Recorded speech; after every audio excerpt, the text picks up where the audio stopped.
Good evening, ladies and gentlemen. We are blessed to be witness to a generational moment in Bharat's cultural renaissance. Today at precisely 12 noon, when the sun was at its zenith, its rays kissed the forehead of Ram Lala in Ayodhya, forming a Surya Tilak. This ray of light on the Suryavanshi Lord Ram lit up the entire Garbhagriha. This marked a momentous occasion on Ram Navami, when Lord Ram is back in his rightful abode on the day he was born. It symbolically brought together Astha, divinity, and Bharat's rich traditions. Even the Prime Minister, who was in Assam today for an election rally, watched the images of the Surya Abhishek with great reverence. He said that the 500-year-old wait has finally ended today. Listen in to Prime Minister chant Jai Shri Ram. आज रामनवमी का ऐतिहासिक अवसर भी है। 500 वर्षों के इंतजार के बाद आखिर भगवान राम अपने भव्य मंदिर में विराजमान हुए हैं। अपना मोबाइल फोन निकाल करके उसकी फ्लैश लाइट चालू करके हम भी प्रभु राम को प्रणाम करें। उस सूर्य तिलक की तरह हम भी अपने मोबाइल का फ्लैश निकाल करके फ्लैश चालू करके सब लोग अपने मोबाइल का फ्लैश चालू करें। मेरे साथ बोलिए जय श्री राम, जय श्री राम, जय जय श्री राम, जय जय श्री राम, जय जय Shri Ram. But as crores of Hindus across the world watched this divine moment as the sun's rays lit up Ram Lala, unfortunately, politics cast a dark shadow over it. Samajwadi Party Member of Parliament Ram Gopal Yadav mocked the reverence of Ram Bhakt, saying that he doesn't do rituals as he's not a Pakhandi. Our prayers for Ram Bhakt. Pakhand? But it just didn't stop here. Congress's Jairam Ramesh posted that the BJP has started and been peddling Ram Ka Vyapar for politics for long. And Bengal Chief Minister Mamata Banerjee fear-mongered that BJP will orchestrate riots on Ram Navami, while the Aam Aadmi Party spoke about two kinds of Ram Rajya, one that of Gandhi, the other that of Godse. Listen in. और इसमें तो उन्होंने सब अधूरा प्राण प्रतिष्ठा वगैरह की है। सारे जगतगुरु शंकराचार्य उसके विरोध में थे। मैंने तो कभी किसी की पूजा नहीं की। मैं तो भगवान का नाम लेता हूँ, असली भक्त हूँ भगवान। मैं दिखावा नहीं करता, मैं पाखंडी नहीं हूँ। पाखंडी लोग ये सब करते हैं। मोटे तौर पे दो तरीके के राम राज्यों की बात की जाती है। एक वो राम राज्य जो गांधी जी ने सोचा और एक वो राम राज्य जो गॉडसे का राम राज्य है।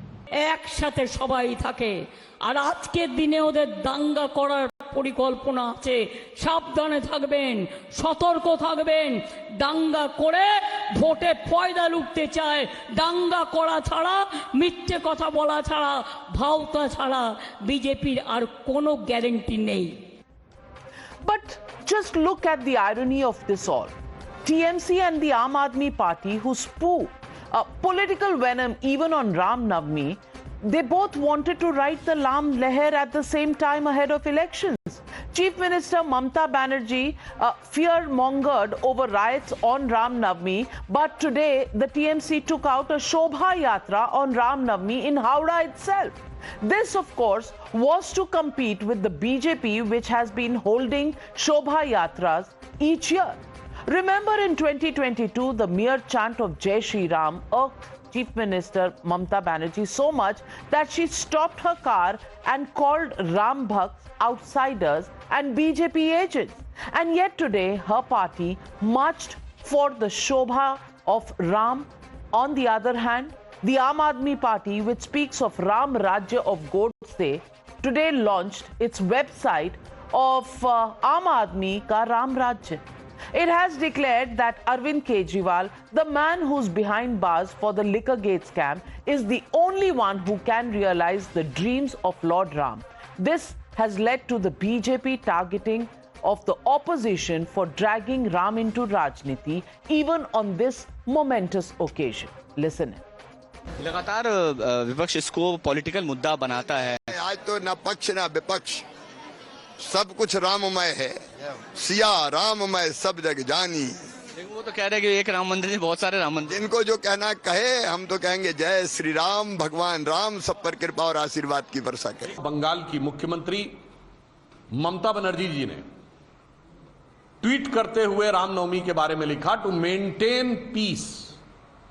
भाई आप शांति बनाए रखने की अपील कर रही, इसका मतलब कि आप इस पर्व को अशांति से जोड़ रही हैं।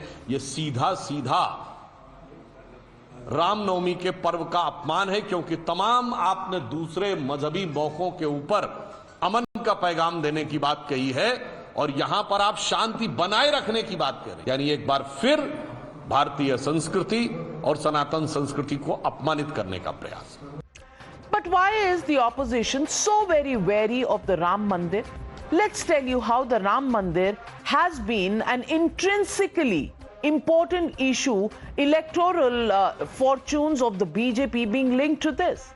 Before the Ram Mandir movement in 1984 general elections, BJP had only 2 seats. In 1992, Babri Masjid was demolished, and in 1996, BJP committed to the building of a Ram Mandir in its manifesto. This saw them win 161 seats in the 1996 elections. Every time BJP explored constitutional means to build the Ram Mandir, it has earned rich political dividends.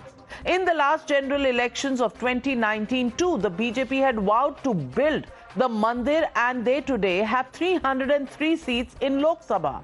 And this time, ahead of the 2024 elections, perhaps the opposition is living in fear that Ram's blessings at the Pran Pratishtha may again benefit the BJP, a Pran Pratishtha that was boycotted by the opposition. So, ladies and gentlemen, the legitimate question we're asking on the News Hour tonight: who will usher in Ram Rajya in 2024? That's the question, and that's the debate coming up on the other side. You're watching the News Hour at 9. Debate number 1 on Times Now, Super Prime Time. Joining me tonight, Dr. Sudhanshu Trivedi, Member of Parliament and National Spokesperson of the BJP. Also joining me this evening, Harshvardhan Tripathi, Senior Journalist, Sanjay Jha, Author, Suspended Congress Leader, Tausif Ahmed Khan, Lawyer, Political Analyst, supports the Trinamool Congress. Joining me this evening is also Waris Pathan of the AIMIM. But my first question goes to Anurag Bhadoria, national spokesperson of the Samajwadi party. Anurag Bhadoria ji, अब राम की पूजा पाखंड लगने लग गया है Samajwadi party को। इतनी vote bank की पॉलिटिक्स के उत्तर प्रदेश, जहां लखनऊ से 1.5 घंटे के रास्ते पर अयोध्या है, वहां आपको अब लगता है कि इस देश के जितने लोग जिनकी श्रद्धा है, जिनका फेथ है राम में, वो सब पाखंड कर रहे हैं। देखिए नाविका जी, रामनवमी की आपको और पूरे देशवासियों को बहुत सारी शुभकामनाएं। आपको भी। मैं समझ सकता हूं आपकी बात, क्योंकि आपको अपना एक एजेंडा चलाना है, इसलिए शायद आप ये बात कह रही हैं। पूरा ज्ञान हमें ही देने में लगी। आप पूरा जो कही हुई बात पूरी सुना दीजिए दर्शकों को, क्या कहा गया है। सब दर्शक सुनना चाहते हैं, सुना दीजिए एक बार सुना दीजिए क्या बोला है, किसने बोला पाखंड है, सुना दीजिए। सुना चुकी हूं, और उन्होंने जो कहा है मैं पूरा पढ़ देती हूं। उन्होंने कहा है रामनवमी करोड़ों लोग हजारों वर्ष से मनाते चले आ रहे हैं। राम मंदिर सिर्फ यही नहीं, हजारों राम मंदिर हैं इस देश में। तो यानी कि अयोध्या का कोई खास नहीं है, सब जगह राम मंदिर है। और जो लोग इसमें मान रहे हैं और अयोध्या का गुणगान कर रहे हैं, वो पाखंडी है, यही कह रहे हैं वो। हाँ, आप अपने हिसाब से कह रहे हो ना, ऐसा मान रहे हैं। कमाल की बात है नाविका जी, आप बहुत अंतर्यामी हैं। साफ साफ कहा जा रहा है कण कण में प्रभु राम है, कण कण में प्रभु राम है। यही कहने का मतलब होता है, क्योंकि भारतीय जनता पार्टी को मुद्दों पे बात नहीं करनी है। अभी सुधांशु जी बोलेंगे, अनुराग भदौरिया आते हैं और वही बात बताते हैं जो रोज टैप की तरह रटते हैं। अरे रटेंगे, 1000 बार रटेंगे, क्योंकि आप महंगाई पे बात नहीं करना चाहते हो, आप इलेक्ट्रो बॉन्ड पे बात नहीं करना चाहते हो, आप महिला समस्या पे बात नहीं करना चाहते हो, आप किसान के मुद्दों पे चर्चा नहीं करना चाहते हो, आप छात्रों के मुद्दों पे चर्चा नहीं करना चाहते हो, आप नहीं यहाँ पे चर्चा करना चाहते हो कि बेरोजगारी से लोग आत्महत्या कैसे कर रहे हैं, भ्रष्टाचार कितना बड़ा है आपकी सरकार में। भ्रष्टाचार इतना हो गया भ्रष्टाचार कि भ्रष्टाचार करते करते अपने भ्रष्टाचार पे जिनका आरोप लगाते थे उनको भी आपने अपने दल में ले लिया आप तो। और जिस परिवारवादी की बात करते थे, पूरी परिवारवादी पार्टियों के साथ आप सत्ता चला रहे हो, तो आप बताइए आपकी किस बात पे यकीन करें। आप तो कहते हैं नोटबंदी कर देंगे तो उस देश के अंदर में काला धन एकदम खत्म हो जाएगा और विदेश से भी काला धन आ जाएगा, आतंकवाद भी खत्म हो जाएगा। यही तो आपका था। क्या आतंकवाद खत्म हो गया? क्या काला धन खत्म हो गया? अभी आप चिल्ला चिल्ला के बोलेंगे देखिए देखिए देखिए देखिए काला धन मिला था, देखिए रांची में मिला, यहां मिला, वहां मिला, तो काला धन कैसे आया? इसके मतलब आपकी पॉलिसी फेल हो गई। तो आप मानिए क्या फेलियर है? आप मानते क्यों नहीं हो? आपने लॉकडाउन किया था, याद है कितने लोगों की मौतें हो गई थी? कौन है जिम्मेदार उसका? आप बता दीजिए मुझे। इलेक्ट्रो बॉन्ड में आपने कितने पैसे यहाँ बीजेपी के पास आए? 6000 करोड़। कितने साल में? 10 साल में। 10 साल में आपके पास 6000 करोड़ रुपए आ गए। और यहाँ पे दूसरी पार्टियों को आप बताते हो 70 साल 80 साल, उनके पास कितने करोड़ रुपए आए? जरा बता दीजिए, मैं आपसे जानना चाहता हूं। भारतीय जनता पार्टी मुद्दों पे नहीं बात करती है नाविका जी, इसलिए मुद्दों घुमाने के लिए इधर उधर की बातें करती रहेगी। इसलिए भारतीय जनता पार्टी से मेरा सीधा सा सवाल है, धर्म मेरे लिए आस्था का विषय है, राजनीतिक विषय कतई नहीं हो सकता। राजनीति किस चीज पे होगी? राजनीति होगी यहाँ पे मुद्दों पे, जो मुद्दों से आप बात नहीं करना चाहते। चलिए अनुराग भदौरिया जी, आपने ऑब्जेक्शन ले लिया और कह दिया कि मैं अंतर्यामी हो गई, मैं सबका मान लेती हूं कि उन्होंने मान लीजिए ये कहा। आप तो अंतर्यामी के भी सीनियर अंतर्यामी हो गए, क्योंकि आपको पता है सुधांशु जी क्या कहने वाले हैं, क्योंकि आपने 4 बार कहा कि अब सुधांशु जी ये बोलेंगे, अब सुधांशु जी ये बोलेंगे। तो सुधांशु जी ये अंतर्यामी पहले से ही जानते हैं आप क्या बोलेंगे, आप इन्हें जवाब दे दीजिए। आप ही बेरोजगारी दर पूछेंगे? नहीं, the fact of the matter is if he says that these are the realistic issues, then in that case Professor Ram Gopal should not have spoken on this issue. He should have spoken on the issues which Anurag Bhadoria is saying. In that case Akhilesh Yadav should not have spoken, taken the name of Jinnah at the time of 2022 recent last Vidhan Sabha election. He should have talked about the so-called issues which Mr. Bhadoria is saying.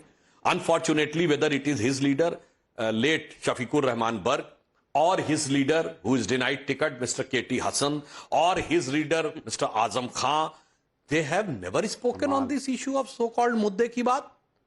Or on the issue of the mudde ki baat, I would like to ask that can you quote the years in which you were in power and the rate of inflation or the prices were well within control as it is today, as per the RBI guidelines? If it is less than 5%, then it's healthy, because nobody can have deflation. कीमत तो बढ़ेगी, 5% से कम होनी चाहिए, और at present it is less than 5%. But you are not able to understand that. You are not able to understand what the change. आपने कहा आतंकवाद खत्म हुआ, तो मैं याद दिलाना चाहता हूं, राम मंदिर पे टेररिस्ट अटैक हुआ था कि नहीं? Who was the chief minister? Mulayam Singh Yadav was chief minister. Your party's government was there. और ये तो बताइए भगवान की कृपा थी कि जो हथगोला उसके नीचे फेंका गया था, जहां पर श्री रामलला विराजमान थे, उस टीले के नीचे, वो फटा नहीं, अन्यथा पता नहीं क्या होता। ये बताइए काशी विश्वनाथ पे हमला हुआ था कि नहीं? किसकी सरकार थी? Your government was there. Faizabad, Lucknow, वहां के अदालतों पे हमले हुए थे कि नहीं? किसकी सरकार थी? आपकी सरकार थी। But the change has occurred in such a way when Ram temple was being built, जो कहते थे परिंदा पर नहीं मार पाएगा, आज वो होता है। और सुनिए, मैं कई बार बोल चुका हूं, आपको लगता था ना मैं फिर बोले दे रहा हूं दर्शकों को। भदौरिया जी, you name a single city in the country which was not having the terrorist attack, from Chandigarh to Chennai, from Guwahati to Surat, from Nagpur to Pune, and from Jaipur to Hyderabad. चलती train में धमाके, चलती बस में धमाके, जहां तहां लिखा रहता था छूना नहीं, बम विस्फोट हो जाएगा। आज दिखता है कहीं? आज दिखता है कहीं? सिर्फ दक्षिण कश्मीर के 4 जिलों में रह गया। अब आपको दिखाई नहीं पड़ता, सुनाई नहीं पड़ता, पर इस भारत में आपको डर लगने लगा है, तो इसके लिए क्या कहें? अब तो उल्टा हमारे ऊपर, बताइए, भारत के बारे में ऐसा एलिगेशन लगने लगा है, सुनने में आया कि पाकिस्तान अपने यहाँ के जो आरोपी थे उनको खुद मरवा रहा है ताकि कहीं वो पकड़ न लिए जाए, सबूत ना आ जाए। आज तो हालत ये हो गई है, और उसके बावजूद इनको लगता है कि आतंकवाद में कोई कमी नहीं आई है। इसलिए मैं कहना चाहता हूं, सिर्फ मैंने वो बात कही which anybody can verify from its own sources. और on the issue when our government came in Uttar Pradesh, how many airports were there? Just 2. Now we are having around 13-14 airports. There are 4-5 international airports and still you are saying that nothing has happened. और मैं एक और बात पूछना चाहता हूं, जब राम मंदिर बनने वाला था तो तमाम लोग कहते थे कि यहां पर स्कूल बनना चाहिए, यहां पे अस्पताल बनना चाहिए, यहां पे स्मारक बनना चाहिए. आज महर्षि वाल्मीकि इंटरनेशनल एयरपोर्ट है. किसी स्कूल, अस्पताल और स्मारक का नाम बताइए जिसके लिए इंटरनेशनल एयरपोर्ट बनाना पड़ता, जहां दर्जनों प्लेन आके उतरते. केवल at the time of Ram मंदिर प्राण प्रतिष्ठा 1 लाख करोड़ रुपीस का बिजनेस हुआ. इतना बिजनेस पूर्वी उत्तर प्रदेश में कभी आया हो तो बताइएगा, अदर देन कुंभ मेला. आज एक अनुमान के अनुसार 25 लाख लोग गए. उससे कोई वहां पे कोई ना बिजनेस बढ़ा होगा ना कुछ. Not like you people, you have made an air strip इन सफाई. बताइए वहां कितने सफाई के लोग उतरते हैं? सफाई गांव का कोई आदमी उतरता है ना?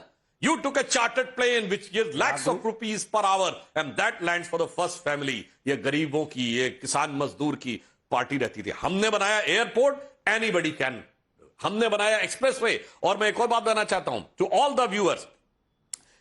If I ask, name a city in the world which is having the longest strip which is totally illuminated by the solar lights, it is Ayodhya, which is having a 10-kilometer long road which is totally illuminated by solar panels. So this is the change which we have brought, and today you have seen the Surya Tilak on Sri Ram. So what happened? Whether it is the rise of the Indian consciousness, whether it is the development, or whether it is a modern technological advancement, it is the Modi government which is taking India to the new heights. And again, मैं पूछूंगा, जरा बता के जाइएगा महंगाई की दर कितनी है? अनुराग Bhadauria, quick rebuttal, quick counter before I get in Sanjay Jha. जी देखिए मैं तो सुधांशु जी आपसे हाथ जोड़ के इतना ही कहूंगा, मैंने आज के दिन रामनवमी की शुभकामनाएं दी. आप भी मुझे दे देते तो अच्छा लगता. बजाय इसके कितने उत्तेजित हो गए आप, तो इससे पता चलता है कि आपकी आस्था कहां है. इसलिए कहते हैं ना, आस्था हमारा, धर्म मेरा आस्था का विषय, राजनीतिक विषय नहीं है. आपने लंबी लंबी बातें गिनाई. मैं आपसे पूछना चाहता हूं, आपके पेट में दर्द इस बात का है कि गांव में एयर स्ट्रिप बन गई है, वहां पे मेडिकल कॉलेज बन गया है कि गांव के लोगों को इलाज मिलता है? गांव के लोगों को अगर कहीं जल्दी से ले जाना हो तो जल्दी से उसको जहाज बैठा के, अगर आदमी की इमरजेंसी हो, उसको वहां पहुंचा दिया जाए. यह दिक्कत आपको हो गई है. आप बताइए, आगरा से लेके आगरा, आप देख लीजिए, आगरा, भिंड, मुरैना, वहां थोड़ा वहां पे आप उसको ग्वालियर को छोड़ दीजिए, आप इधर चले, इटावा, मैनपुरी, कासगंज, एटा, उसके बीच में अगर एयर स्ट्रिप है इमरजेंसी के लिए, तो क्या बुरा है भाई? ये बुराई हो गई? वहां मेडिकल कॉलेज बन गया, बुराई हो गई? वहां लोग पढ़ेंगे, अपना इलाज कराएंगे. पता है वहां पे दूर दूर तक हॉस्पिटल नहीं है, 200 किलोमीटर तक. रिस्पॉन्स सुधांशु त्रिवेदी में इतना बड़ा हॉस्पिटल, सुधांशु त्रिवेदी रिस्पॉन्स, और आपको दिक्कत हो गई है. कमाल है भाई. नहीं, अभी मेरी बात पूरी नहीं हुई. नहीं बोला. सफाई में एयर स्ट्रिप बनी, गांव तो बहुत सारे उत्तर प्रदेश में, सफाई ही क्यों? Sudhanshu Trivedi, please respond to Anurag Bhadauria on the statement that he is made. नहीं, 10 सेकंड. नहीं, नाविका जी, तू विपक्ष का थोड़ा ख्याल कीजिए. अब आप भी विपक्ष का ख्याल नहीं करेंगे. हाथ जोड़ के विपक्ष आपसे कह रहा है कि ख्याल कीजिए. आप तो कम से कम न्याय कीजिए. महिला आप इतनी बड़ी पत्रकार हैं, आप तो कम से कम न्याय कीजिए. आप बोल चुके पहले, फिर काउंटर के ऊपर सुपर काउंटर, ऐसे नहीं चलता डिबेट. लेकिन 10 सेकंड में खत्म हो जाएगा. 10 सेकंड में नाविका जी बताएं. जी 10 सेकंड में 10 सेकंड. मैं कह रहा, सुधांशु जी एयरपोर्ट गिना रहे थे, तो मैंने सुधांशु जी बस एक ही बात पूछना चाहता हूं. सुधांशु जी, हमने तो बात की थी किसान की, छात्र की, आपके मुंह से तो आवाज नहीं निकली. कोई बात नहीं, लेकिन लखनऊ एयरपोर्ट किसको दे दिया गया, जरा बता दीजिएगा. आपने अभी भाषण जब आप देंगे तो बता दीजिएगा लखनऊ एयरपोर्ट किसको दिया गया है, पहले किसके पास था? अनुराग भदौरिया सेज के गांव के बीच में अगर सफाई में एयर स्ट्रिप बन गई तो आपको दिक्कत क्या है? एटा, मैनपुरी, आगरा, भिंड, सब जगह तो वहां के लोग इमरजेंसी में वो एयर स्ट्रिप यूज कर सकते हैं. सुधांशु त्रिवेदी, रिस्पॉन्ड.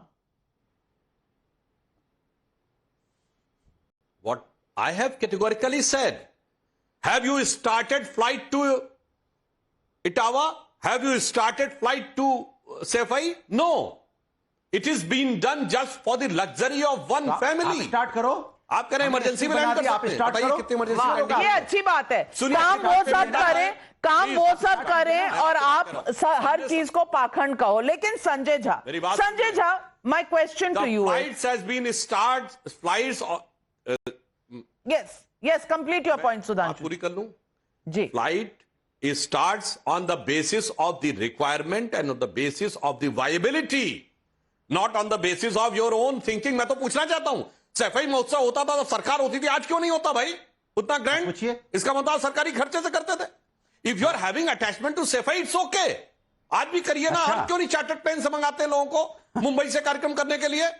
अरे बताइए। आप सैफई अच्छा एक क्या? मॉडल है LC प्रभु, बनाइए तो करवाइए आप ना ऐसे उनके मॉडल लिए। क्यों नहीं बनाते? गांव को एक सैफई मॉडल बनाइए। इसको मॉडल सैफई एक मॉडल है। सैफई को model That only for one family, होना everything is चाहिए। to एक be मॉडल made. आप लीजिए इसको, जहां Not medical for the rest college of हो, the family, जहां rest of sports the, stadium हो, UP. जहां पे इंजीनियरिंग कॉलेजेस हो, इस तरह का मॉडल बनाइए ना प्रभु।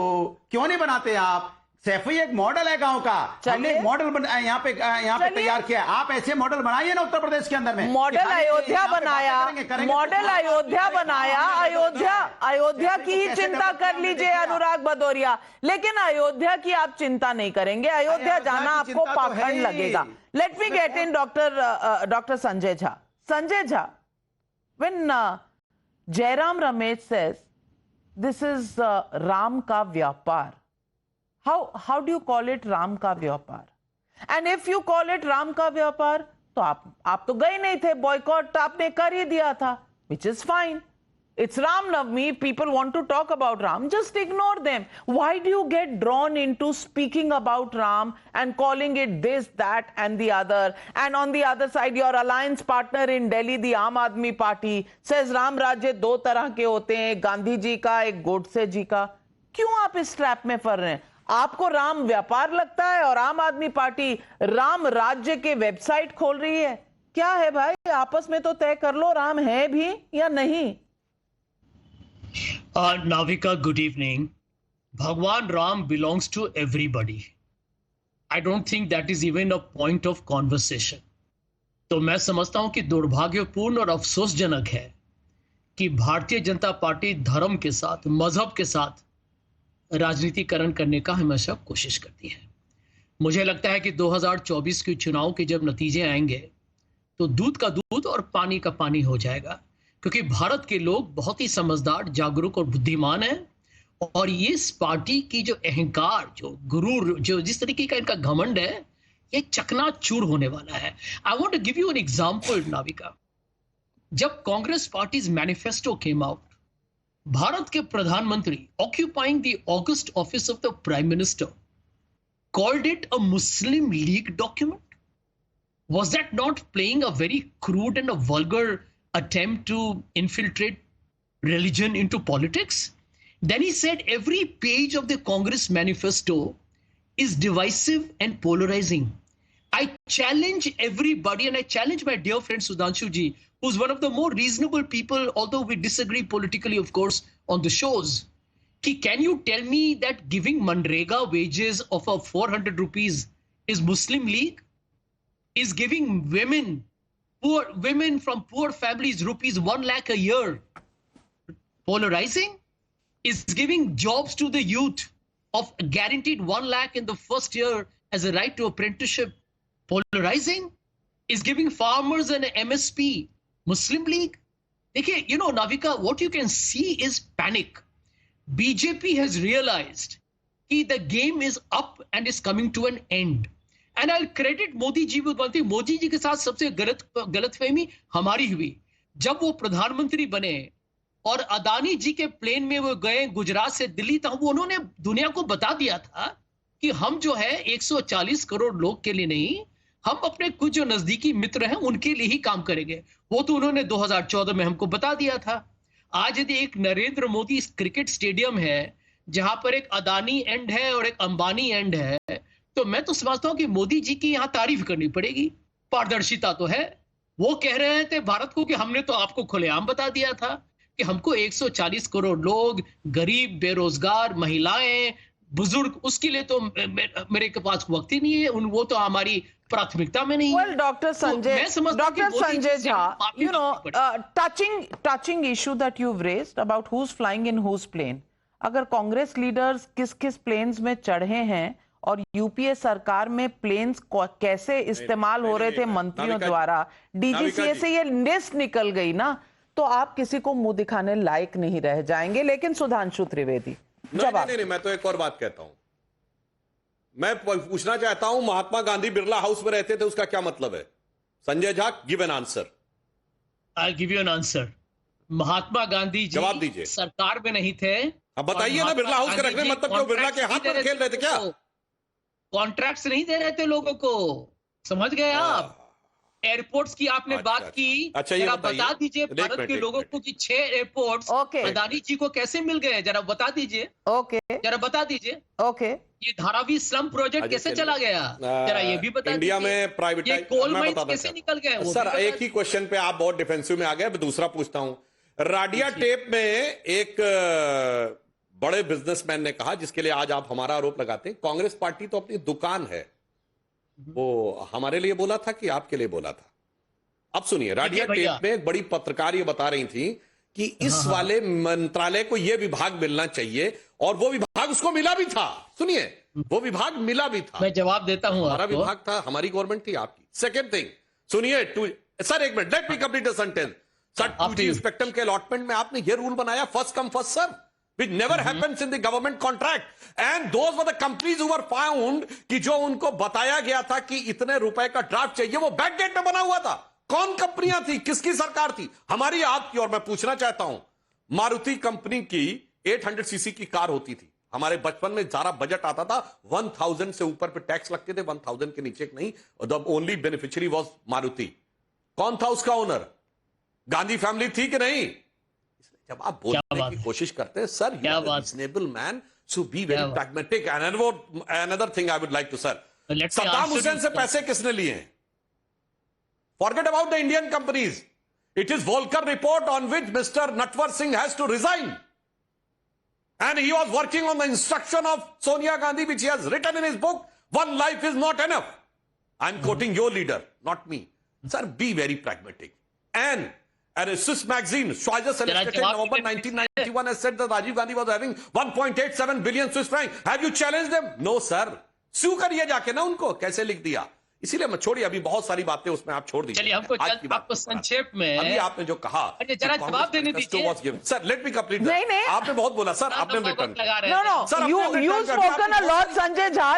Now when facts are being put in front of you, don't get uncomfortable. I'll give you a chance to counter. और भी सर, और भी जहां है सितारों के आगे। अभी सुनिए तो सर, आपने कहा कि वो 1 लाख रुपए की गारंटी देंगे, इनको देंगे। छत्तीसगढ़ और राजस्थान में दे दिया 5 साल, पंजाब में 10 साल रहे, दे दिया, ओपीएस लागू कर दिया। यही झूठ का कारोबार है। जहां रहे वहां कुछ नहीं दिया, और 60 साल देश में रहे, कुछ नहीं दिया। अब आके सब कर देंगे। तभी तो प्रधानमंत्री जी ने कहा लंबे लंबे समय तक रहे, और खुद नहीं, खुद के खानदान का शासन रहा। बाप न मारिन मेढकी, बिटवा तीरंदाज। अब आके कह रहे हैं, इसलिए आपके ऊपर यह शक उत्पन्न होता है। Now coming to the Muslim League, I would like to ask, आपने कहा ना कि सेपरेट आइडेंटिटी, सेपरेट लॉ, खान पान और वेशभूषा में आप उनके लिए रखेंगे। तो मैं बताना चाहता हूं, the same demand was raised bye Muslim league in the constituent assembly on 28th of August 1947. Mr. Surajuddin of Muslim League has asked for the same thing, and this was the same Muslim League which was established by Jinnah. मैं इसलिए कहना चाहता हूं, ये जो आज की केरल की मुस्लिम लीग है, जिसके साथ इनका गठबंधन है, इसके संस्थापक मोहम्मद इस्माइल, जिन्होंने मार्च 1948 में आज की इंडियन यूनियन मुस्लिम लीग बनाई है, जिन्ना की मुस्लिम लीग के साउथ इंडिया के चीफ थे। जिन्ना को कायदे आजम कहा जाता था, और इनको that's a complete takedown of every question raised by you, Dr. Sanjay Jha. But let me get in Waris Pathan. Waris Pathan, शुरू हुए थे हम कि किसी को लग रहा है कि आज रामनवमी के दिन अगर प्रधानमंत्री ने बस यूं झुककर राम के सामने माथा टेक दिया, तो बस इस देश में बस सब लोगों को याद आ गया ये कहना। कोई कह रहा है पाखंड हो गया, कोई कह रहा है ये गोडसे का राम राज्य है, कोई कह रहा है कि भाई ये तो व्यापार शुरू हो गया। ये किस तरह की बात है? ईद के दिन किसी ने ये सब नहीं कहा था। सबने ईद मुबारक की, आपसे बिरयानी की मांग भी की कि आप कम से कम एक पार्टी तो दे। लेकिन सवाल यह है कि रामनवमी पर पाखंड, व्यापार सब कुछ निकल के आ जाता है, गोडसे याद आ जाते हैं। ऐसा क्यों? ये सवाल ये आ रहा है नविका जी के मोदी जी अपनी प्रायोरिटीज में फेल हो गए। उनकी प्रायोरिटीज होना चाहिए थी कि हम बेरोजगारों को रोजगार दे, 2 करोड़ युवाओं को रोजगार देना था, वो प्रायोरिटी की बात नहीं कर रहे हैं। वो 15 लाख रुपया जमा होना था, उसकी बात नहीं कर रहे हैं। और अभी मैं सुधांशु जी की बात सुन रहा था तो मुझे ऐसा महसूस हुआ कि 2014 के पहले हमारे देश भारत में ना एयरपोर्ट थे, ना एयर स्ट्रिप थी, ना मेडिकल कॉलेज थे, ना लाइट थी, ना गैस का कनेक्शन था, कुछ नहीं था। एकदम गांव जंगल देहात था। और मोदी जी के आने के बाद ही भारत देश बस गया, 6 एयरपोर्ट बन गए, एयर स्ट्रिप बन गई, लोगों को बत्ती मिल गई, खाने को खाना मिल गया, टीवी चैनल मिल गया, एंकर को पैनलिस्ट मिल गए, पैनलिस्ट लोगों को एंकर मिल गया। ये सब सिर्फ 2014 के बाद ही शुरू हुआ। सुधांशु जी की बात से तो मुझे ऐसा फील हो रहा लग रहा है, और देश जनता को भी ऐसा ही लग रहा है सुधांशु जी। और मोदी जी नहीं होते तो ये भी नहीं होता, नाविका कुमार भी नहीं होती, वारिस पठान यहाँ बैठ के डिबेट भी नहीं कर रहे होते, आप मेरे को पैनलिस्ट नहीं होते, कुछ नहीं होता। अरे सुधांशु जी, आपको पता है कि आपका पाया खसक रहा है, इसीलिए भाजपा को समझ में आ गया है कि अब तो विकेट जा रही है। आप अलायंस पार्टनर ढूंढते जा रहे हो, इधर से लाओ उधर से लाओ। 70,000 का घपला कर लिया, वादा नहीं, आ जाओ। ये इसमें चोरी के इल्जाम में तो आ जाओ, वॉशिंग मशीन अपने पास धो डालेंगे, अपने साथ रहो, क्योंकि आपको पता है आपने काम की तरफ ध्यान दिया ही नहीं। आपको सिर्फ एक ही चीज के ऊपर आपको वोट मांग रहे हो, आप राम मंदिर के ऊपर। अरे मगर देश का युवा, देश का बेरोजगार, सबको पता है कि आपकी स्टैंडिंग पे खड़े हो। चलो राम मंदिर तो आपने बना दिया ना, अब देश के विकास के लिए आपने क्या काम किया? मैं मोदी जी को सवाल करना चाहूंगा, चलिए बताइए। मोदी जी बार बार एक ही काम, मंदिर मंदिर मंदिर। अरे सुधांशु जी, मंदिर बन गया, वो खाना कब मिलेगा लोगों को, पढ़ाई कब मिलेगी, बेरोजगारी कब जाएगा? अच्छा, दूसरी बात, मोदी तमाम गारंटी में फेल हो गए अपनी। मोदी ने क्या कहा था? काला धन लाऊंगा, काला धन नहीं आया। विजय माल्या आएगा, नीरव चोकसी आएगा, कहाँ है? सब बाहर घूम रहा है विजय माल्या, लॉर्ड्स में बैठ के सिगार पे सिगार मार रहा है, सब टीवी पे दिख रहा है। लेकिन आप में हिम्मत ताकत नहीं है कि विजय माल्या को यहाँ पर आप लेकर आओ।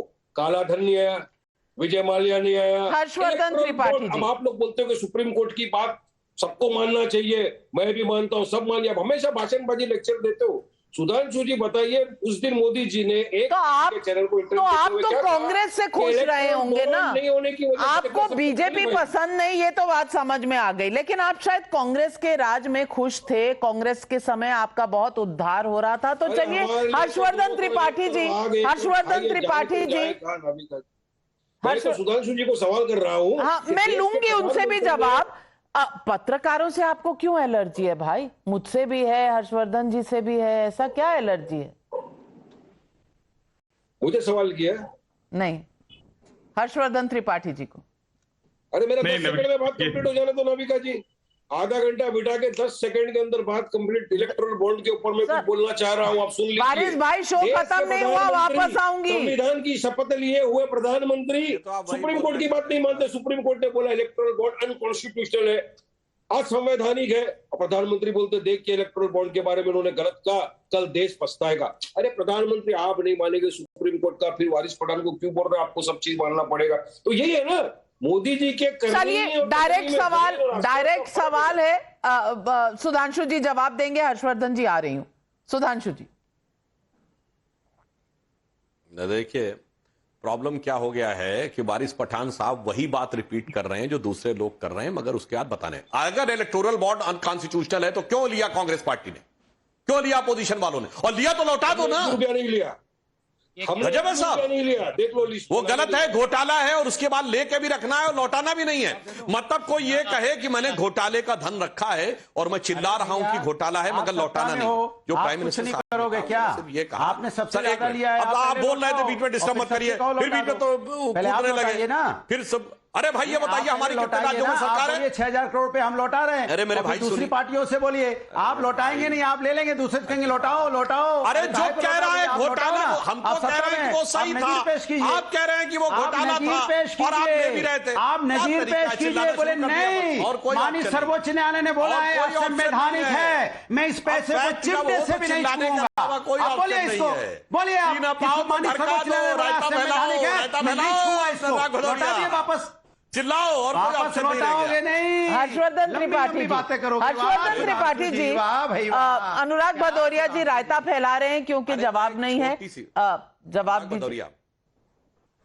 नहीं देखिए बात कह रहा हूं, हम कह रहे थे वो सही था, अब जो कोर्ट का निर्णय मान रहे, जो कह रहे गलत था वो तो लौटाने, नहीं जो कह रहे गलत था वो तो लौटाने, अगर आप जो आज कह रहे हैं गाड़ी पहले आप लौटाइए, घोटाला था वो 1400 भारतीय जनता पार्टी ने इलेक्ट्रोल बॉन्ड से जो पैसे मिले वापस कर दिए 1600 करोड़ रुपए और अपने आप ये मैंने दो गलत एक सही कैसे हो सकता है? दो घोटाला वो कह रहे हैं नहीं हो सकता, उन सरकारों ने ये किया था इसीलिए आप ये करेंगे। सुधांशु जी और अनुराग भदौरिया जी बहुत सही कहा आपने, लेकिन मैं आपसे कहना चाहती हूँ सुप्रीम कोर्ट का ऑर्डर आया और उसके बाद इलेक्टोरल बॉन्ड्स का जो लेना देना था वो तो खत्म हो गया। मुझे पता नहीं वारिस पठान जी ऐसा क्यों कह रहे हैं कि मानेंगे नहीं मोदी, हमें कहते हैं कानून मानने के लिए।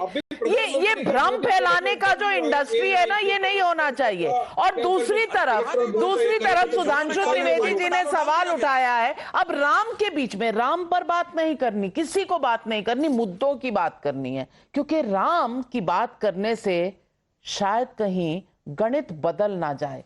तो हर्षवर्धन त्रिपाठी जी, इलेक्टोरल बॉन्ड्स पे गोलमोल करके कुछ कह देना, बेरोजगारी और महंगाई की बात कर देना, जबकि महंगाई की दर 5% से कम है, बेरोजगारी, एक कंपनी एप्पल आई है इस देश में तो 2 लाख लोगों को रोजगार मिला है, और एफडीआई आया है, चाइना से उठकर प्लांट यहां पर भारत में आ गया, पर वो नहीं दिखेगा इनको दिखेगा कि ये गलत हो गया, वो गलत हो गया, उल्टी गिनती शुरू हो गई। हर्षवर्धन त्रिपाठी जी, ऐसा क्यों? नवका जी, सबसे पहले तो ये कि मुझे लगता है इस बहस को बार बार की जा रही है। इलेक्टोरल बॉन्ड की बहस को आप करिए, खूब मजे से करिए, प्रधानमंत्री ने जवाब दिया है, विपक्ष के लोग आरोप लगा रहे हैं, लेकिन जो लॉटरी किंग है, जो सट्टेबाज है सैंटियागो मार्टिन, उसने तो पैसा दिया डीएमके और टीएमसी को 5 गुना ज्यादा भारतीय जनता पार्टी से। लेकिन इसके आगे की एक बात है, देश के लोगों को पता होना चाहिए कि अभी तक जिस तारीख को हम बात कर रहे हैं 4,500 करोड़ रुपए पकड़ा जा चुका है। 4,500 करोड़ जो टोटल इलेक्टोरल बॉन्ड से पैसा आ रहा है पार्टियों के पास, वो कितना आया है? 14,000 करोड़ रुपया या 16,000 करोड़ रुपया, इसी के आसपास में। इसका मतलब ये हुआ, जो बात प्रधानमंत्री ने कही, आप अगर पूरी तरह से कैश इकोनॉमी, कैश फंडिंग की तरफ ले जा रहे हो तो ब्लैक में पैसा बढ़ेगा, लोग छिपा छिपा कर ले जाएंगे। अब देश के लोगों को ये समझ में आता है, चाहे जो पार्टी हो, सबके नेता काफिले में चल रहे हैं, सब हेलीकॉप्टर सबके बुक हैं, सबके स्टार प्रचारक घूम रहे हैं, सबके यहां बढ़िया बढ़िया सब जितने तरह के एडवर्टीजमेंट हो सकते हैं सब होते हैं। अब इसके बीच में अगर कोई ये कह रहा है कि भाई सुप्रीम कोर्ट ने कह दिया तो हमें मानना पड़ेगा, हम उस पर सवाल नहीं खड़ा करते, लेकिन फिर से मैं कह रहा हूं इसके आगे का कोई रास्ता होना चाहिए था। तो ये इस डिबेट में ये बात आनी चाहिए समझदारी की, नहीं तो ये डिबेट सिर्फ हवा हवाई रह जाती है, एक दूसरे के ऊपर आरोप लगा दो, ये कर दो। और सही बात है, हम जब उसको ले रहे थे तो हमें दिक्कत नहीं थी, हमको आरोप लगाना है, ये एक पक्ष। दूसरा जो ज्यादा महत्वपूर्ण है, राम के नाम पर चर्चा हो और राजनीति भी हो, मैं तो कहूंगा ये जरूरी है, क्योंकि तब समझ में आएगा कि इस देश में सिर्फ राम का मंदिर बनने से नहीं रोका गया। इस देश में लिबरलाइज्ड इकोनॉमी होने के बावजूद, और अभी आज ही बड़ा बड़ा विज्ञापन छपा है, कभी कभी वो भी पढ़ा कीजिए, टाइम्स ऑफ इंडिया में ही आया, इसलिए उसका जिक्र कर रहा हूं। 12 लाख लोगों को मैन्युफैक्चरिंग सेक्टर में, सिर्फ मोबाइल मैन्युफैक्चरिंग में रोजगार मिला हुआ, 12 लाख लोगों को। और जो दिन रात आप अंबानी अडानी करते रहते हैं, जितने लोग ये बात कर रहे हैं, उनके बच्चे पढ़ रहे हैं तो उनको पैकेज वही कंपनियां दे रही हैं, पीएसयू में नहीं मिल रहा है। और इसका मतलब ये नहीं कि मैं पीएसयू का विरोधी हूं, लेकिन मेरे कहने का मतलब ये है कि जब आप इकोनॉमी में साइज के आधार पर, जो पूरा देश आज जो जीडीपी चल रही है उसमें प्राइवेट सेक्टर का इतना बड़ा रोल है, उद्यमिता का इतना बड़ा रोल है, तो आप राम को इसीलिए जिक्र नहीं करना चाहते क्योंकि आप उत्तर प्रदेश की दरिद्रता सामने आ जाएगी, इंफ्रास्ट्रक्चर नहीं बना ये सामने आ जाएगा, किसी तरह की कनेक्टिविटी नहीं थी ये सामने आ जाएगा। फिर आप उद्योगों को क्यों कर रहे हो? क्योंकि आप उद्योग को वो अवसर नहीं दे पाए। देश के 10 बड़े उद्योगपतियों ने चिट्ठी लिखी थी देश के पूर्व प्रधानमंत्री डॉक्टर मनमोहन सिंह को और कहा कि ये लॉस्ट डेकेड हो गया है। उन्होंने कहा कि फ्रेजाइल 5 में इकोनॉमी इसलिए पहुंची है क्योंकि पॉलिसी पैरालिसिस हो गया है। कोई एक ऐसी पॉलिसी नहीं थी, आज कुछ बनती है, एनएसी में जाके कुछ और हो जाती थी। सोनिया जी की अध्यक्षता वाली जो एनएसी थी, जो बिना, जिसको कहते हैं कि अनकॉन्स्टिट्यूशनली सुपर प्राइम मिनिस्टर थी, और वो सारे फैसले बदल जाते थे।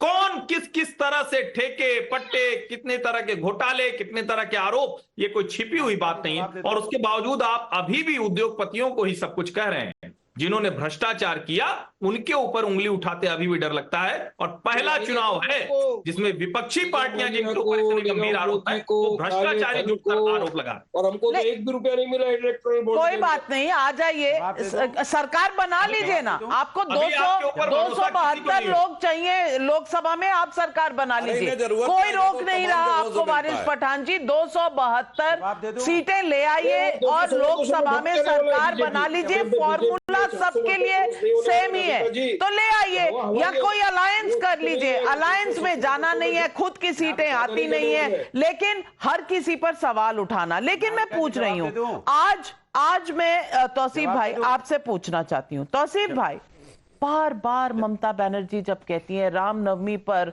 दंगे हो जाएंगे, रामनवमी पर ही दंगे क्यों हो जाएंगे, क्यों हिंदू दंगे करते हैं, ये सवाल आज सब उठा रहे हैं। Not only that, the question is also that you celebrate every festival, and we as a country which is full of diversity must celebrate every festival, but to only point finger at one community, to take out, आप एक तरफ शोभा यात्रा भी निकालेंगे, आप pressure में आ गए, और दूसरी तरफ कहेंगे हिंदू दंगा करते हैं। What kind of hypocrisy and double speak is this? Exactly, Navika. What kind of hypocrisy is this on the part of BJP? On one hand, BJP is giving protection, BJP is allowing, BJP is instigating all the bad, all the RSS and Jan Sangh elements to indulge into rioting on the occasion of Ram Navami every year. Last year, a young boy was caught with a pistol in his hand and he was a BJP worker. There were pictures of him all over his social media with BJP leaders. This is what BJP is doing. Young लड़कों को, जिन बच्चों के हाथों में laptop होना चाहिए, जिन बच्चों के हाथों में किताब होना चाहिए, उनको ये पिस्टल थमा करके रामनवमी के प्रोसेशन में अपने गाड़ी में अपने बगल में खड़ा करके घुमाते हैं। ये मस्जिद के पास से गुजरते हैं, मस्जिद में पथराव करते, डीजे गाना बजाते, ऑब्जेक्शनेबल स्लोगन बजाते, जिसके वजह से कलकत्ता हाईकोर्ट ने आज कल जब कलकत्ता हाईकोर्ट का जजमेंट आया तो उसमें ये रेस्ट्रिक्शंस इंपोज किया कोर्ट ने कि आप 200 से ज्यादा लोग प्रोसेशंस में नहीं ले जा सकते, आप किसी के हाथों में तलवार, भुजाला, कोई भी हथियार, बंदूक नहीं दे सकते, कोई डीजे नहीं जाएगा। ये सारे रेस्ट्रिक्शंस कलकत्ता हाई कोर्ट ने दिया। What kind of hypocrisy is this? Sudhanshu ji, please respond. And yet they are creating law and order situation, and the chief minister who wants to Sudhanshu protect ji, the state. Quick response to Tauseef bhai. Just I would like to ask all the viewers to go and check the tweet of Mamta ji on Ram Navami and tweet of Mamta ji on Eid. In Eid, she was giving a festival of joy, peace and prosperity, and in Ram Navami, she was saying maintain peace. It means that as if it is creating a disharmony in the peace. This is the typical mindset. In the last year, कि रामनवमी पर दंगा नहीं होना चाहिए क्योंकि रमजान चल रहे हैं और मुसलमान रमजान में कोई गलत काम नहीं करता, दंगा नहीं करता। ये ममता बनर्जी खुद ही भूल जाती हैं कि भारत के इतिहास का सबसे बड़ा दंगा 16 अगस्त 1946 डायरेक्ट एक्शन डे रमजान के महीने में हुआ था। उन्हें न याद हो तो 17वां रोजा था, उस दिन जाके बता दें। This shows the share hypocrisy. और तौसीफ भाई से पूछना चाहता हूं, आपको लगता है कि मस्जिद पे पथराव रामनवमी के जुलूस के उकसावे की वजह से हो जाता है? ये कश्मीर में मस्जिद पे पथराव किसके उकसावे पे होता था? तो कोई राम का नाम लेने वाला नहीं चेंजिंग द गोल होता था भाई। Don't try to undermine the real search नया not I am changing the goal post. मस्जिदों से पथराव ऑल ओवर द वर्ल्ड होता है। ये बताइए पाकिस्तान में क्या होता है, सीरिया में क्या होता है, सब से जुदा होता था। ये बच्चों के हाथ में पेट्रोल नहीं था। सुनिए पूरी बात। You can simply condemn BJP workers of Bengal। ये जो कुछ हो रहा था, ये जो राजस्थान में हो रहा था वो क्या था, घर चले गए। जोधपुर में जो हुआ वो क्या था, PFI की रैली निकली अलवर में वो क्या था। अच्छा ये बताइए हमास के समर्थन में केरल में हुआ वो क्या था। Well, ladies and gentlemen, after centuries, Ram Mandir has been made in Ayodhya. This was the first Ram Navami after that. Pran Pratishtha boycotted. Ram Navami full of statements like Godse ki ka Ram Rajya or even statements like Pakhand. Is this just a coincidence or is this deliberately catering to a vote bank? It's a decision people of this country need to take. We'll leave it at that. Thank you very much to all the panelists for joining me on debate number 1. On the other side,